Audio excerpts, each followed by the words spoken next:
I don't even know what to say. Because we watched Season 7, Episode 16, The Doll.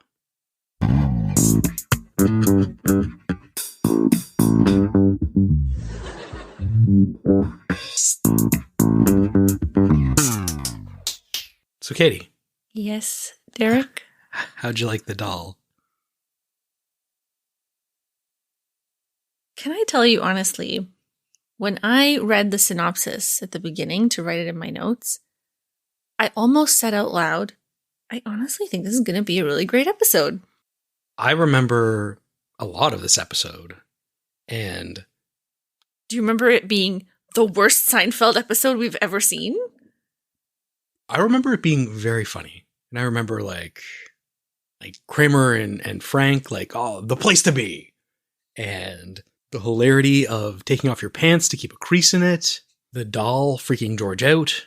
Those are all valid points. But watching it again, I don't know why none of this works. I wrote down at some point, Jerry is weird in this episode. He does a lot of like hamming and like silent facial expressions. Hey, a dinosaur. Okay, I laughed at that. But he's funny because of the words that come out of his mouth. And it was a lot of like eyebrow waggling. Do you want to get into this episode or do you want to do our... the usual things we do? Yeah. Can I guess who wrote this? Yep. Gamble and Prost? Yep. Oh, good boy. Old Gamble and Prost joint. Okay, do your thing. So this episode was written by Tom Gamble and Max Prost. The worst. It was directed by Andy Ackerman and it aired on February 22nd, 1996. Vulture.com ranked it as the 110th best episode. You mean there are 70 worse episodes, according to them? According to them, there's 50 Still, something. Too many. Screen Crush ranked it as the 88th best episode. What the f*** is happening? IMDb ranked it as the 122nd best episode. Okay, more reasonable. Jesus. But that still equates to an 8.1 out of 10. I think because people just remember tidbits and they don't rewatch it. Oh, you know what I totally forgot to do? Find out who the guest stars are? Yep. It was Kathy Griffith and... yeah. Griffin? Griffinith? Kathy Griffin. I always forget if it's Kathy. Who's a Griffith? Kathy Lee Gifford? No. I don't know. Kathy Griffin. Like a griffin? I think it's Griffin. Yeah, just her. And Frank and Estelle. Bob Maestro. Cobb. Yeah. I don't even care. I know. It's such a terrible episode. I barely wrote anything. Most of my notes are, what? Why? You wrote nothing. I wrote a quarter of a page. Man, okay. So let's throw it back to last week when I asked you if you remembered this flaming turd. The apartment is still heavily decorated with George's stuff. So Susan moves in some of her things and she brings in a doll that disturbs George. And? I nailed it. I didn't want to say that the doll looked like George's mother because I thought that was a funny thing. And you had a genuine like comedic reaction to that. Yep. Fair. Okay. Yep. That's 1 minute of this episode. Mm-hmm. It was funny. I feel like I'm doing a disservice by even talking about it. But anyway, let's talk about it. Would you like to read the synopsis? George finds one of Susan's dolls disturbing. Elaine wants to reconcile with the maestro. Jerry meets Sally Weaver. Frank builds a billiards room. I think when I read the part that Elaine says she wants to reconcile with the maestro, I was like, oh, this is going to be good. Because I know the maestro was silly and kind of a weird episode too. But I'm like, okay, it was silly and weird, and now they're going to like wrap it up and address it in a funny way. Would you believe me when I said that this episode was extensively rewritten? You don't say. Would you like to hear the original ideas? Oh, please. So originally, the episode was called The Doormat, And it included a plot line in which Elaine's portrait is painted in pastels. And Elaine thinks that the painter is infatuated with her, but then the painter sells it to Frank Costanza for some reason, and he puts it in his pool room. And then while the maestro is playing pool with Frank and Kramer, he backs into it, putting an imprint of the image of Elaine's face onto his underwear. Why would they hang it so low? Also, you fix pastels so that they don't just rub off on everything. But go on. The script underwent significant rewriting after the read-through. In particular, show creators Larry David and Jerry Seinfeld felt the portrait of Elaine's story was too complicated and replaced it with the third tenor story. I didn't want to say his name because I still don't know what it is. I've been trying to rack my brains to remember what it is. Do you want me to tell you what it is? Does it start with C? Yeah. There's Placido Domingo, Luciano Pavarotti, and the other guy. I don't know. Jose Carreras.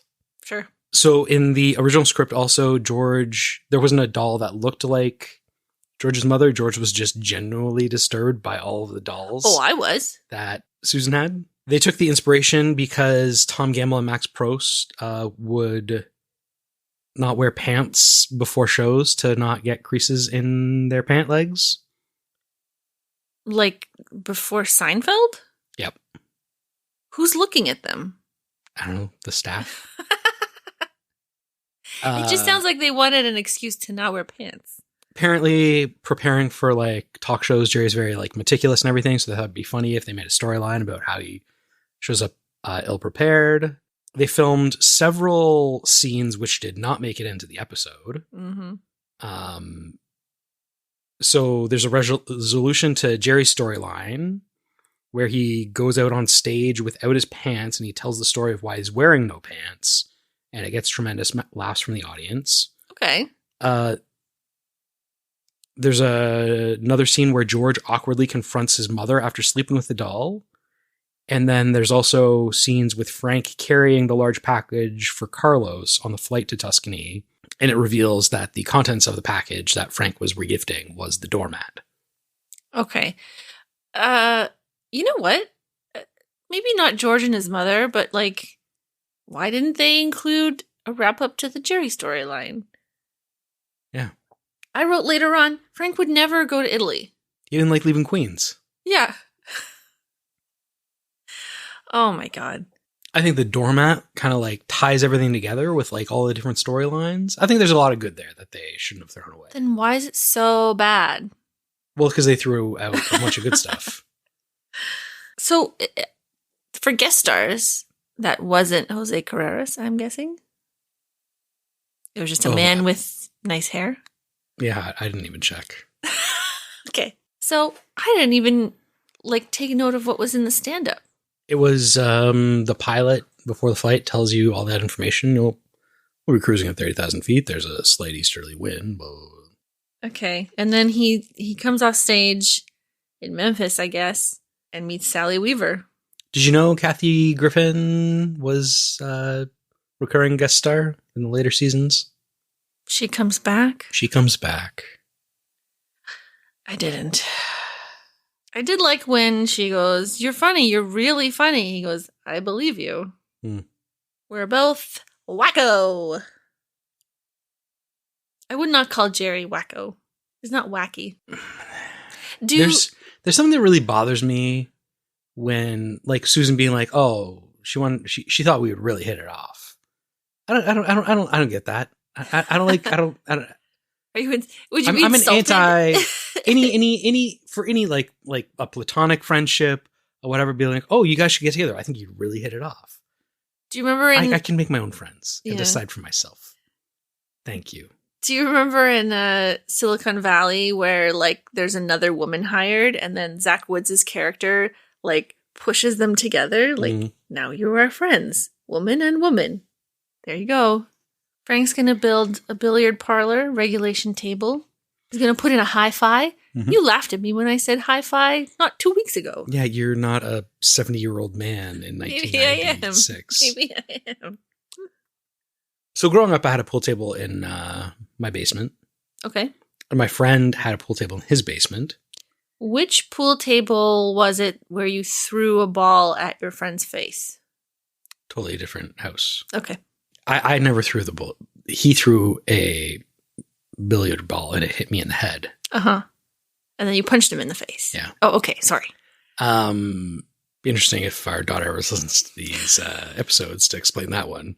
What was I saying? So I had a pool table in my basement and he had a pool table in his basement. My basement was much bigger and Ooh la la. could accommodate a full-size pool table. His basement was not, and so we had like half cues for like certain shots that you would need to like make. Yeah. Reminded me of the half cue is useful. Sometimes you need it. Yep. Do you remember we were looking for apartments when we first moved to the city, and for about the same price of like a normal size apartment, we saw this really big one. The 2-bedroom with like giant room. It had like a circular, Yeah. huge living room, and I was like, we don't have furniture to fill this place. We're going to have to buy a pool table if we live here. Yeah. To put in this ballroom. They take up a lot of space. They do, but I really want one. I don't even know if the room we're sitting in is big enough for one. Oh, the where the nook is where my uncle has his pool table is smaller than this room. Sometimes maybe. you need a half cue, but it does fit there. I'm not very good at pool, but once I beat someone in a bar and they got really mad about it. And then the guy I was dating like took his side. And so I just walked out of the bar and left. He took his side that he was mad that you should have lost to him? Because we were playing for the table. And then he was arguing that I didn't win, I guess. And I don't know if he was just trying to keep the peace or what, but was not sticking up for me. Just saying like, no, like, let's drop it. I'm like, no, we won the table. Let's play pool. Apparently he wasn't your ride or die. Nope. He did die though. Yikes. Was that the guy that was leading a double life? Yes. I have to cut this out. Why? Why do you have to cut this out? He's not going to hear it. Ooh. Is it a fact that he was like leading a double life? Yes. So I don't know. Let's bleep the last like 5 sentences that we said, and we'll have to like guess what we were talking about. This is a good episode. It's opening us up. We're exercising some demons here. Your violent tendencies. I'll show you violent tendencies. I don't even know. I don't know. I know. I'm looking at my notes and like, who what do you cares? want to talk about? Yeah. The barbecue sauce in Jerry's bag did remind me that when I went to Scotland, I bought you mustard, but I couldn't bring it on the plane with me. I forgot. And it was more than 3 ounces, so I had to give up my mustard. Back in 1996, you could travel with sauces. I know. It had scotch in it. I thought of you. You like mustard and you like scotch. Do you like mustard? Good English mustard? Like a grainy mustard? I bought you that other scotch mustard. Have you had that yet? No, I'm not drinking right now. Okay. We do have to talk about the fact that George opened the wedding gift then and there. That was insane. I could feel you looking at me because I think my jaw dropped when he opened it. By himself?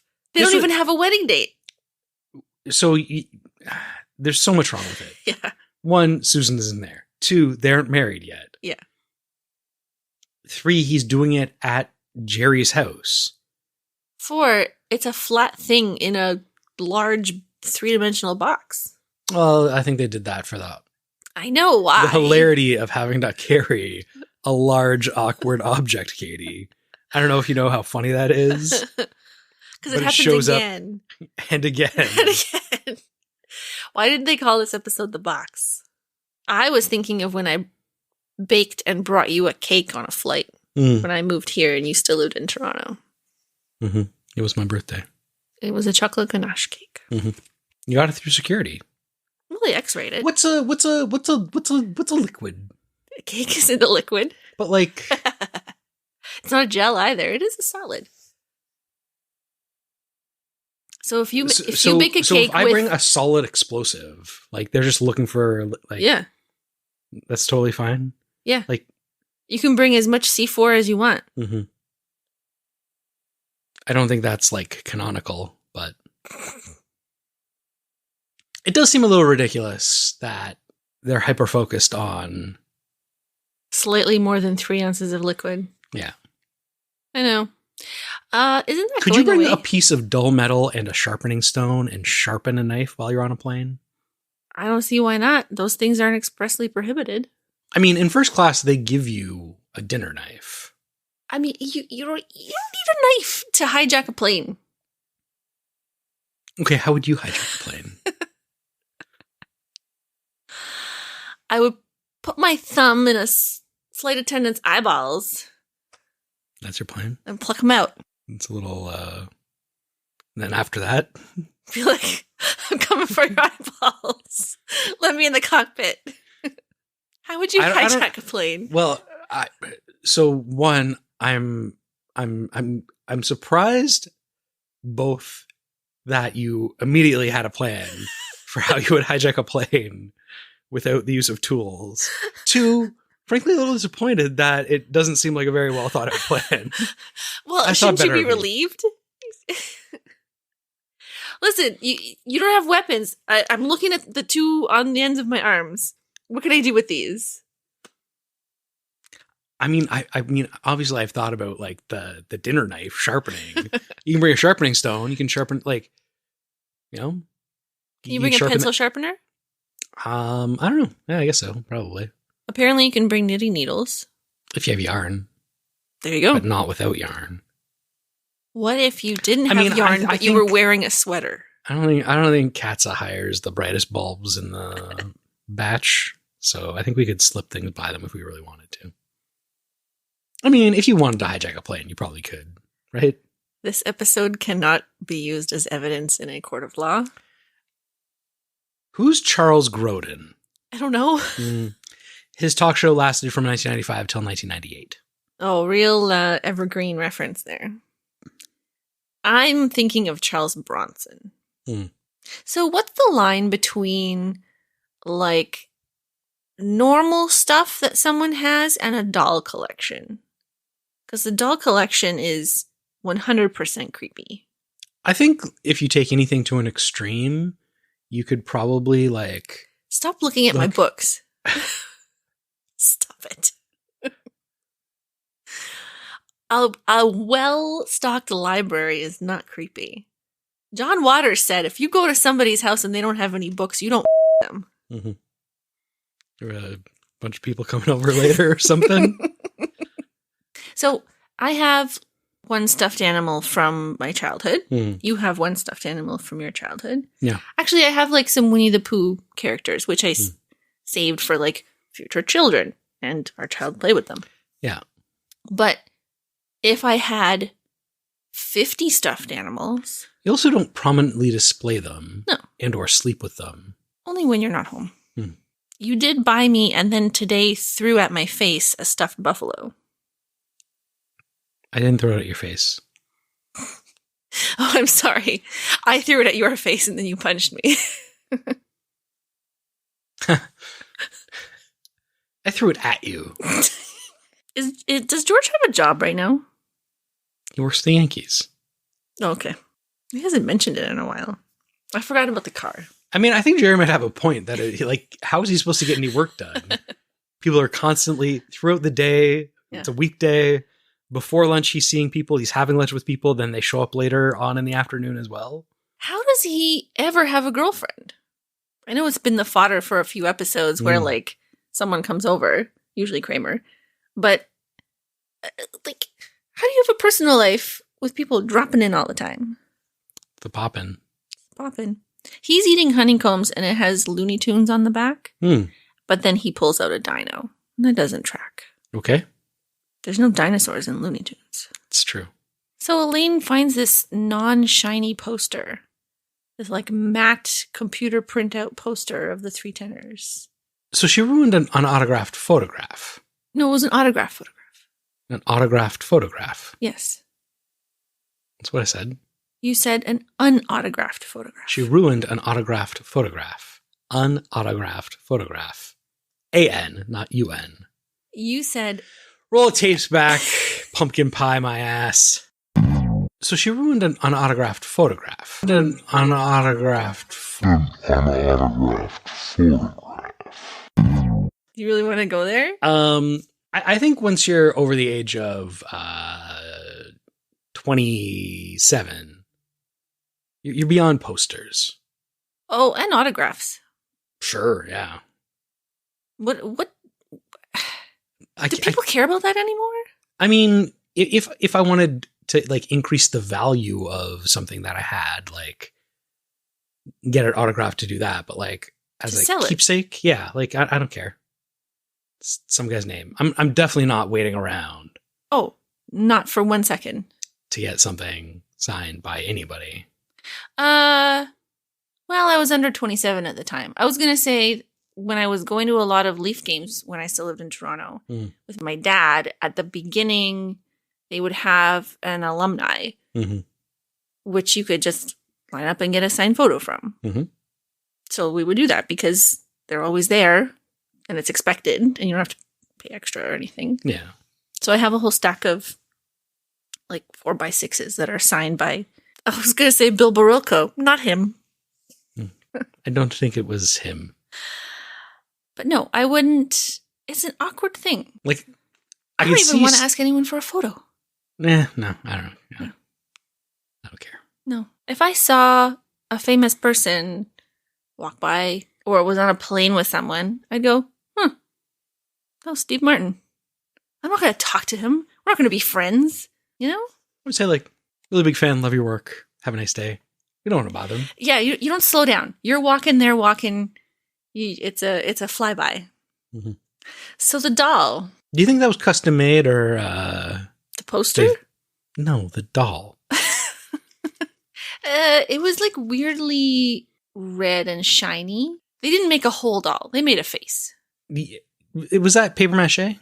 Yeah. Okay.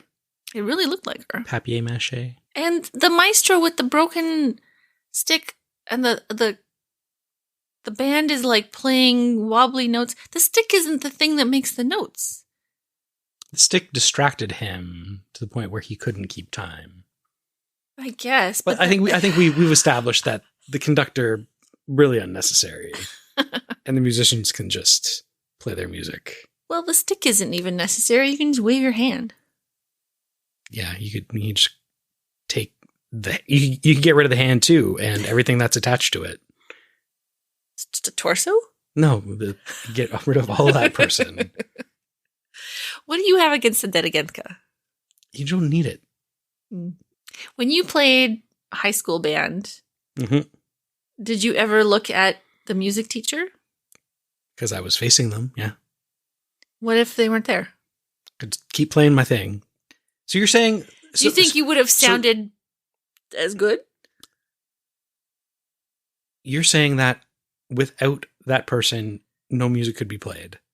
That's saying no music. That is the position you were taking. That's the position that Seinfeld is taking. I'm saying the person is necessary, but he doesn't need a stick. Necessary is a very strong word. Oh my God. Ask our friends who play in bands, in like concert bands. Okay, so then you got a 4-piece and no conductor. They just fall apart. They can't play? Because they're all looking at each other. The orchestra can't do that? There's too many people. You can't see everybody. You don't need to. You have ears. But you gotta see the and one. Or you can use your ears. Last episode, I think it was last episode, I said that Frank and Estelle make every episode 100 times better, and I will retract that statement now. I have nothing else to say. Maybe there was no saving this. I don't think so. I didn't like to look at his face when he was Giuseppe. Why did he look so weird? I don't know. Maybe they tried to make it look like it was outside, so the lighting was like strange. Super harsh. Could be. All right, well, what's on tap for next week? The Friars Club. Okay. What's it about? Jerry goes to a Friars Club, but he's not wearing a sports coat, and so they loan him a sports coat that then is stolen by a performer, and hilarity ensues. Cool. It is the lowest ranked season 7 episode on IMDb. I can't wait. I have some corrections. Hmm. A 2024 study found that eating poppy seed products for 10 consecutive days produced measurable codeine and morphine concentrations in urine. Hmm. So there you go. If you eat a poppy seed muffin every day, you're going to test positive. When you said poppy seed muffin, that's not my go-to poppy seed baked good. I'm definitely a poppy seed bagel. I'm sorry, a what? Poppy seed bagel. I like a lemon poppy seed loaf. But you don't really see poppy seed muffins a lot. Yeah. So last time I cut in the Crystal Meth song. Yep. It's by the whitest kids you know, called the Never Song. Did you know there's a website called Seinfeld Law? Nope. So it breaks down like disputes and things in episodes. So it said that Kramer would have a decent chance at suing the salesman that sold him the Commando 450. Even though it was a shady deal, he could also sue the manufacturer. I don't feel as though a lot of lawsuits are brought towards black market dealers. So he could go after the manufacturer, even though they made and marketed it for horses. Do you ever find or think that maybe our society is a little too litigious? We were talking about Stugats. So it literally means this, but it's like a catch-all term for shit, all, what an idiot, like... Stugats. Stugats. Are we going to get censored in Italy? Maybe. You told me to look up Rachel and the Rug Merchants. So, thanks a lot. It's a story from the Old Testament. Okay, Sienna Miller. That's all. So, I don't know if you've caught wind of your boy Jerry Seinfeld in the news lately. I did read an article that asked, is Jerry Seinfeld a cranky old man? Do you know why? No. It was a video news story, so I obviously didn't watch it. In an interview with The New Yorker, the 70-year-old comedian criticized PC culture for hurting comedy and cited some examples. Quote, "In decades past, people just expected there'll be some funny stuff you can watch on TV tonight," Seinfeld said. Well, guess what? Where is it? This is the result of the extreme left and PC crap and people worrying so much about offending other people. Now you're going to go see stand-up comics because we are not policed by anyone. The audience polices us. We know when we're off track. We know instantly and we adjust it instantly. When you write a script and it goes into 4 or 5 hands, committees, groups, here's our thought about this joke. Well, that's the end of your comedy. Yikes. So people are kind of like dunking on him. He goes on to like talk about how Larry David was like grandfathered in, and if he was like a 35-year-old comedian, he wouldn't be able to make the stories he did on Curb. But people like commented, It's Always Sunny in Philadelphia and South Park and Abbott Elementary and Rick and Morty and a myriad of other... I'm sure these are all shows that Jerry Seinfeld hasn't seen. To be fair, somebody pointed out and they were like, well, network comedies today are... bland and unfunny. Yeah, but I mean, that's network television. Yeah. So. Absolutely. I mean, he's a multimillionaire, 70-year-old man. He fits the demo. Yeah. All right. Well, that's enough of this crap. On that note, we'll see you next week. I hope. Come back. On Close Talkers. Bye. Believe it or not, this is our podcast. Please subscribe at the end. If you subscribed, we would be happy. Please subscribe to us. Believe it or not, it's our podcast. Is that a Seinfeld reference?